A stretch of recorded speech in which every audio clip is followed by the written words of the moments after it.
कुर्ता पसीना पसीना हो रहा है, विधायक जी चेहरे पे भी पसीना है। मौसम का तापमान बढ़ रहा है या चुनावी तापमान बढ़ रहा है?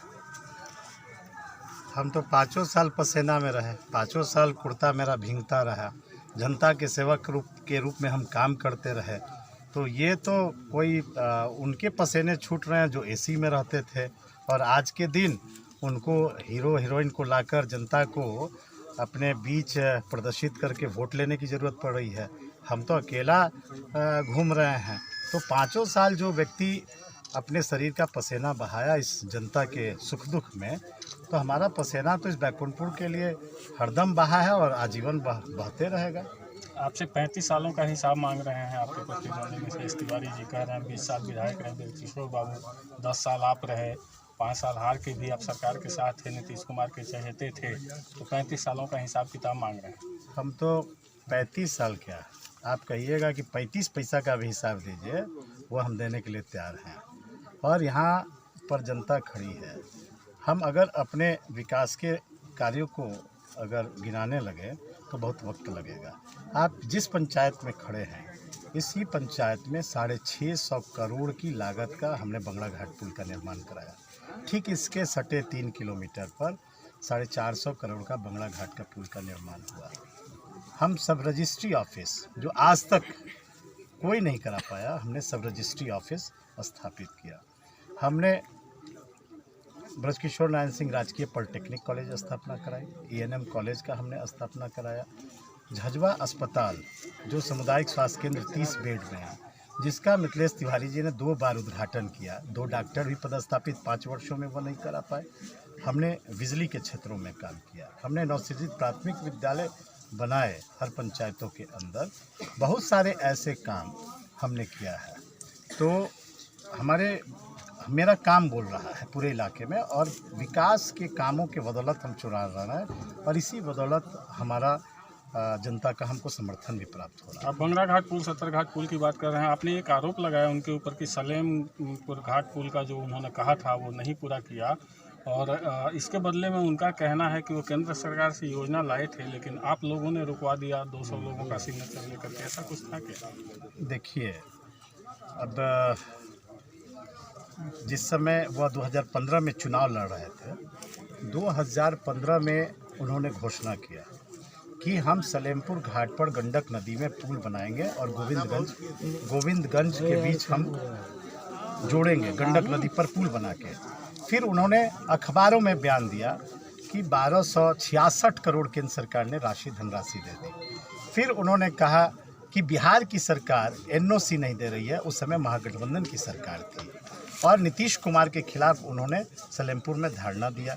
फिर 2017 में जब NDA की सरकार बन गई तो नंदकिशोर यादव जी पथ निर्माण मंत्री हो गए, देश में गडकरी साहब इसके मंत्री हो गए, सुशील मोदी जी वित्त मंत्री बिहार के हो गए, मिथिलेश तिवारी जी पार्टी के उपाध्यक्ष के पद पर हैं। तो इतने शक्तिमान व्यक्ति का कोई 200 आदमी जो 3.5 लाख का प्रतिनिधित्व करता हो, 200 आदमी मिलकर एक गंडक नदी पर पुल रोक देगा? हमने चुनाव में यह वादा नहीं किया था कि हम बंगड़ा घाट पुल बनाएंगे, हम 70 घाट पुल बनाएंगे, रजिस्ट्री ऑफिस बनाएंगे, ENM कॉलेज बनाएंगे, हम ब्लॉक का निर्माण करेंगे। देखिए, लोगों ने सूचना का अधिकार भी प्राप्त किया। कहीं भी केंद्र सरकार ने न 1266 करोड़ रुपया दिया, न केंद्र सरकार ने सलेमपुर घाट पर इतने बड़ी पुल की योजना की स्वीकृति दी है। उस समय यह वादा लोगों से किए थे कि अगर सलेमपुर घाट पर हम पुल का निर्माण नहीं कराएंगे तो जनता से वोट मांगने नहीं आएंगे। अब उसके लिए झुठला रहे हैं कि 200 लोगों ने हस्ताक्षर करके पुल को रुकवा दिया गंडक नदी पर, और इस कारण उनका बहिष्कार हो रहा है सलेमपुर में, बघवार में, हसनपुर में, सिकटिया में। उसके कारण अपने झूठ को सच में तब्दील करने के लिए यह लोगों पर आरोप और हम पर लगा रहे हैं, लेकिन लोग समझ चुके हैं और मुंहतोड़ जवाब देंगे। जरा आप पूछिए उनसे, उन्होंने कहा था कि हम चुनाव जीतने के बाद हर साल अपने पॉकेट के पैसा से, तनख्वाह के पैसा से 51 गरीब के बेटियों की शादी कराएंगे। जरा 5 वर्षों में कितने लगन बीत गए, वो तो सरकार के पास वो फाइल नहीं थी, तो 5 वर्षों में एक भी बेटी की शादी वो नहीं करा पाए। उन्होंने कहा था कि हम विद्युत सौदागिरी का निर्माण करेंगे जीतने के बाद, वह विद्युत सौदागिरी बना क्या? उन्होंने कहा हम पॉलिटेक्निक कॉलेज जब 44 करोड़ का बनाए तो उन्होंने आन बान शान में कहा कि कि हम जो है ITI कॉलेज की स्थापना करेंगे और बिहार सरकार ने 28 करोड़ की स्वीकृति दे दी। क्या ITI कॉलेज बैकुंठपुर में बना क्या?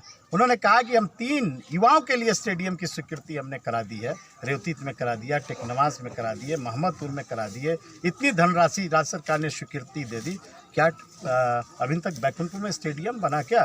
तो जितने जगहों पर जैसे गए उन्होंने झूठ बोलकर लोगों से वोट लिया। यह प्यारेपुर का इलाका है, दियर का इलाका है, बांध का इलाका है।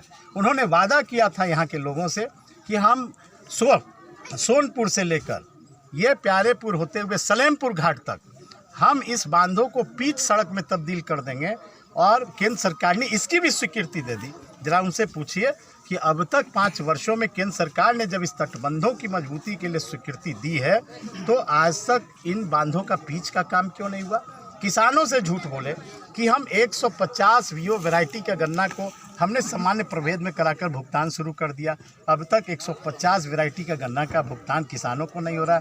इसका आरोप आपके ऊपर सीधे सीधे उन्होंने लगाया 65 करोड़ रुपया बाकी है, और बल्कि यहाँ तक कहा कि सिधोलिया शुगर मिल आपका ये चुनाव लड़ने के लिए फाइनेंस कर रहा है, आपको पैसे दे करके जो है तो वो 65 करोड़ किसानों का मार देना चाहता है। आप उनसे मिले हुए हैं, ऐसा आरोप आपके ऊपर लगाया। देखिए, वो तो विरोध में है, विरोधी अपनी बात करेगा। उनको स्मरण नहीं है कि केवल सिधोलिया शुगर मिल नहीं बल्कि बिहार के सभी मिल जब नियमित समय से गन्ना का मूल्य भुगतान नहीं करते थे, तो 14 में पटना उच्च न्यायालय में हमने लोकहित याचिका दायर की थी, और लोकहित याचिका के बाद आदेश हुआ, गन्ना किसानों का वह भुगतान हुआ। तो हम हरदम उनके खिलाफ संघर्ष किए। एक बार आत्मदाह के लिए हम बैठ के जिला प्रशासन को वहाँ सिधवलिया मिल में पहुँचना पड़ा।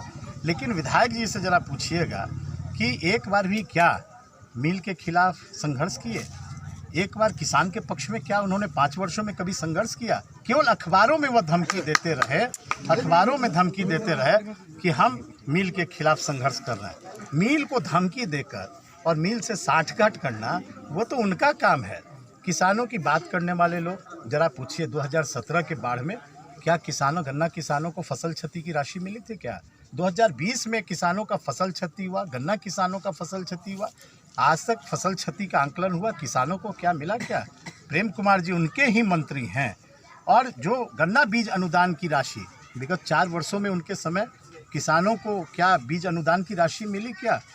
क्या एक भी नलकूप 5 वर्षों में वह चालू कर पाए क्या? सलेमपुर, सिकटिया, बघवार में 3 वाटर लिफ्टिंग करके जो खेतों तक सिंचाई हम लोग पहुँचाते थे पहले के समय, हम अपने कार्यकाल में 2014 के करीब 15 में हमने 1.25 करोड़ के लागत से 3 सिंचाई परियोजनाओं को हमने पूर्ण करा दिया। आप जरा उधर के इलाके के लोगों से पूछिए, क्या आज तक उन नलकूपों के द्वारा सिंचाई मुहैया किसानों को कराया गया क्या? तो कौन से उन्होंने विकास के रचनात्मक कार्य किए कि आज जनता हर जगहों पर उनको मुंहतोड़ जवाब दे रही है? भ्रष्टाचार के मामले की वो बात हम पर क्या कर सकते हैं? वो दीनदयाल उपाध्याय इंटर कॉलेज खजुरिया में 50 लाख के गबन के आरोपी हैं। आपके इस आरोप पर उन्होंने जवाब दिया कि मेरे ऊपर अगर आरोप था, मंजीत बाबू सरकार में थे, उनके मुख्यमंत्री थे, और इसके बाद भी मेरे ऊपर चार्जशीट क्यों नहीं हुआ, मेरा दोष क्यों नहीं सिद्ध हुआ? अगर सिद्ध हुआ तो मैं राजनीति छोड़ दूँ। देखिए, वो तो हाई कोर्ट से जमानत के विधायक हैं, और उन पर विजिलेंस ने जांच किया, और विजिलेंस सबसे बड़ा भ्रष्टाचार की जांच की इकाई इस बिहार के अंदर है। और विजिलेंस ने जांच करने के बाद यह पाया कि मिथिलेश तिवारी उस समय अध्यक्ष पद पर थे, और 50 लाख का गबन इन्होंने किया, और जांच के बाद उन पर प्राथमिकी दर्ज हो गई। और उन पर जो प्राथमिकी दर्ज हो गई, उसके बाद जो चार्जशीट सबमिट करने की बात कहते हैं, इस सरकार, एनडीए की सरकार, भाजपा के नेता और एनडीए जो बात कहती है, हम क्राइम, क्रिमिनल और करप्शन से समझौता नहीं करेंगे, लेकिन यह सरकार ने क्राइम, क्रिमिनल, करप्शन से समझौता किया है। और दूसरे लोगों पर चार्जशीट सबमिट हुए, इनका चार्जशीट पर इन्होंने खुद लिखा, या विजिलेंस के आईजी को, एडीजी को, कि चूँकि हम विधायक हैं और हमारा कस्टोडियम जो है विधानसभा के अध्यक्ष हैं, वो हम पर अनुमति देंगे। विजिलेंस ने मांग किया था बिहार विद्यालय परीक्षा समिति के अध्यक्ष से, और बिहार विद्यालय परीक्षा समिति के सचिव ने लिखा कि इन पर सारे भ्रष्टाचार के आरोप प्रमाणित होते हैं, इन पर चार्जशीट दाखिल किए जाएं। लेकिन राजनीतिक प्रभाव में वो चार्जशीट रुका हुआ है क्योंकि यह विधायक बन गए थे और सत्ता में अभी हैं, लेकिन यह लॉकडाउन की स्थिति थी। नहीं तो विजिलेंस को भी हम पार्टी बनाते, इनको भी पार्टी बनाते कि भाई भ्रष्टाचार के मामले में 5 वर्षों में अब तक जब इन पर आरोप साबित हो गए तो यह चार्जशीट सबमिट सरकार और सरकार की विजिलेंस क्यों नहीं कर रही है।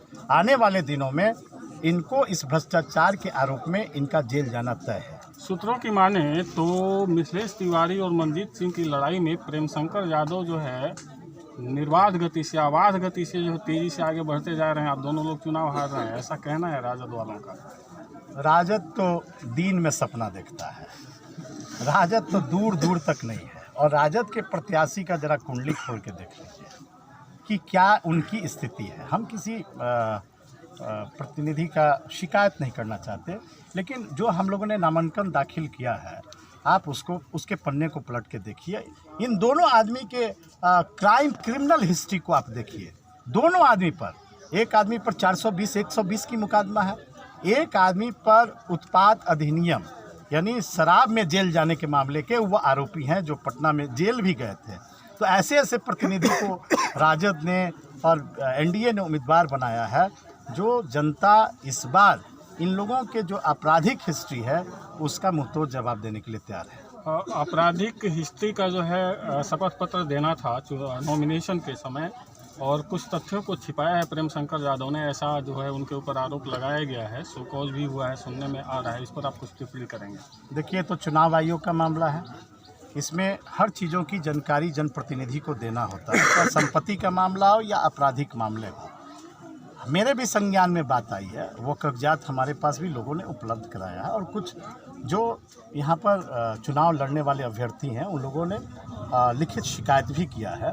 और वो मामला हमने देखा, शायद किसी से 5,60,000 रुपया लेकर और उनको चेक देना और चेक का बाउंस करना, इससे संबंधित मामला है। तो उनके खिलाफ कई आपराधिक मामले हैं। अब चुनाव का दौर है, उस चुनाव में उन्होंने तथ्य को छिपाया है। चुनाव आयोग निश्चित रूप से उन बातों का संज्ञान में लेगा। अगर उन्होंने तथ्य छिपाया है तो एक और मुकदमा का मामला उनके खिलाफ बनता है। आप लोगों के बीच में घूम रहे हैं, लोगों का फीडबैक आपको कैसा लगा? जनता से पूछ लीजिए। हमने चुनाव हारने के बाद हम जनता के सेवक के रूप में रहे। बाढ़ की परिस्थिति में भी हमने जनता की सेवा खिदमत की है। कोरोना काल में जहां हमारे नौजवान बिहार के बाहर थे, लाठी खा रहे थे, भूख से मर रहे थे, बिस्कुट पानी पी के अपनी ज़िंदगी गुजार रहे थे, उस समय में भी अपने नौजवानों को हमने सहायता हर रूप में किया है। और जब हमारे प्रवासी मजदूर इस बिहार के अंदर आए तो हम क्वारंटाइन सेंटर में जाके यथासंभव उनके लिए चिवड़ा हो, बिस्कुट हो, साबुन हो, जो हो, हमने अपने साथियों को हमने जाके उस समय भी उनके दुख में हम शामिल होने का हमने काम किया है। और लगातार जो हम जनता के बीच उनकी आवाज़ बन के रहे, उनके लिए हमने संघर्ष किया है। उस संघर्ष के बदौलत हम इस विधानसभा में चुनाव लड़ रहे हैं। और जनता का अपार प्यार, समर्थन, एक निर्दलीय उम्मीदवार जिसके पीछे ना कोई नेता है, ना कोई दल है, ना पार्टी है, ना सरकार है, ना सत्ता है। आप देख रहे हैं हुजूम कि हर गांव का लोग कि वह इस समय जवाब देने की स्थिति में नहीं है, वह उनकी मानसिक स्थिति खराब हो गई है। और हमने तो एक और महत्वपूर्ण आरोप लगाया कि वह कहते थे, भगवाधारी का नारा ये लोग देते थे, भारतीय जनता पार्टी के लोग। हम लोग भी धार्मिक आस्था वाले लोग हैं, धर्म में विश्वास करने वाले लोग हैं। उन्होंने कहा कि हम सिंहासनी को पर्यटक स्थल के रूप में हम विकसित कर देंगे, शिव सर्किट से हम जोड़ देंगे, डुमरिया का शिव मंदिर जो है उसको हम पर्यटन स्थल के रूप में तब्दील कर देंगे, सलेमपुर मठ को हम पर्यटक स्थल के रूप में कर देंगे। मेरा एक सीधा आप लोग के माध्यम से भारतीय जनता पार्टी के नेताओं से सवाल है, और वो सवाल जनता के बीच में भी मैं खड़ा कर रहा हूँ कि सिंहासनी महोत्सव जब हुआ तो सिंहासनी महोत्सव में कला संस्कृति विभाग ने उस महोत्सव को मनाने के लिए 10 लाख रुपए दिए। मनोज तिवारी जी जो अभी प्रचार में लगे हुए हैं, श्री मिथिलेश तिवारी जी के, उस समय, और आज भी वह सांसद हैं भारतीय जनता पार्टी के, उस समय वह प्रदेश अध्यक्ष थे भारतीय जनता पार्टी के, और सिंहासनी महोत्सव में वह उद्घाटनकर्ता और मुख्य अतिथि के रूप में आए थे। और मुख्य अतिथि के रूप में जब आए थे सिंहासनी महोत्सव में, जो टेंट पंडाल उसमें 2 लाख मात्र खर्च हुए, और जो मुख्य अतिथि मनोज तिवारी जी सांसद भारतीय जनता पार्टी के थे, वह कलाकार के नाम पर 8 लाख रुपया लेकर वह दिल्ली को चले गए। यह प्रश्न हमने उनसे उठाया तो इसका जवाब उन्होंने दिया और सीधे सीधे आपकी सरकार पर, आप पर और यहाँ के डीएम पर आरोप लगाया कि सरकार उनकी थी, नीतीश कुमार की सरकार थी, डीएम उनका था, प्रशासन उनका था। और ये प्रश्न जो है मनजीत बाबू प्रशासन से पूछें कि 8 लाख मनोज तिवारी को क्यों दिया गया। चूँकि थावे महोत्सव में भी वो बोलते हैं कि थावे महोत्सव में जो होता है उसके बारे में उनका देखिए, कला संस्कृति विभाग के मंत्री भी भारतीय जनता पार्टी के थे और मनोज तिवारी और मिथिलेश तिवारी जी परम मित्रों में से थे। मिथिलेश तिवारी के सुझाव पर ही जिला प्रशासन ने मुख्य अतिथि के रूप में मनोज तिवारी जी को आमंत्रित किया। आखिर वह सांसद और प्रदेश अध्यक्ष भारतीय जनता पार्टी के रूप में जब आए तो वो पैसा लेने से इनकार क्यों नहीं किए कि नहीं भाई, हम लोग भगवादारी हैं, हम लोग राम भक्त हैं, हम शिव भक्त हैं, हम मंदिर का पैसा लेकर जाएंगे, हम मंदिर में कुछ दान दे के जाएंगे। अभी भी मैं उनको शिक्षा दे रहा हूँ कि अगर थोड़ा सा भी शर्म हया हो तो वो 8 लाख रुपया जो दिल्ली लेके इस बैकुंठपुर का और मंदिर का पैसा लेके गए हैं, वह मंदिर का पैसा मंदिर में जमा कर दें या बिहार सरकार के ट्रेजरी में जमा कर दें।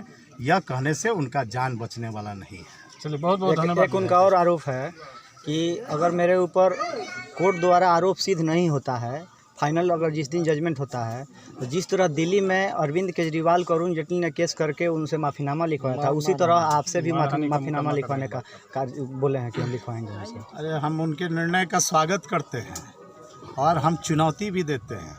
विजिलेंस ने उनके ऊपर 50 लाख के जो भ्रष्टाचार के आरोप लगाए हैं, उस आरोप में प्रामाणिकता सामने आ चुकी है और विजिलेंस ने चार्जशीट दाखिल करने के लिए जो अनुमति मांगी थी बिहार विद्यालय परीक्षा समिति के सचिव से, वह विजिलेंस को प्राप्त भी हो गया है।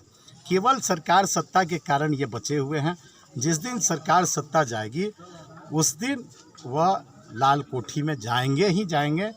उनको जो करना है करें, लेकिन हमने तथ्य साबूत के आधार पर, प्रामाणिकता के आधार पर हमने यह बात उठाया है और उसकी चिंता मैं नहीं करता हूं। मैं वही बात उठाता हूं जो धरातल की बात हो, जिस बात में सच्चाई हो, जिस बात में दम हो, उसी बात को मैं उठाता हूं। अगर मनोज तिवारी की 8 लाख की बात गलत है तो हम पर मुकदमा करके देख लें। विधायक जी, बहुत बहुत धन्यवाद। देश दुनिया की ताजा तरीन खबरों से जुड़ने के लिए सब्सक्राइब करें हमारा चैनल, दबाएं इस बेल आइकन को और वीडियो पसंद आने पर लाइक, शेयर और कमेंट जरूर करें।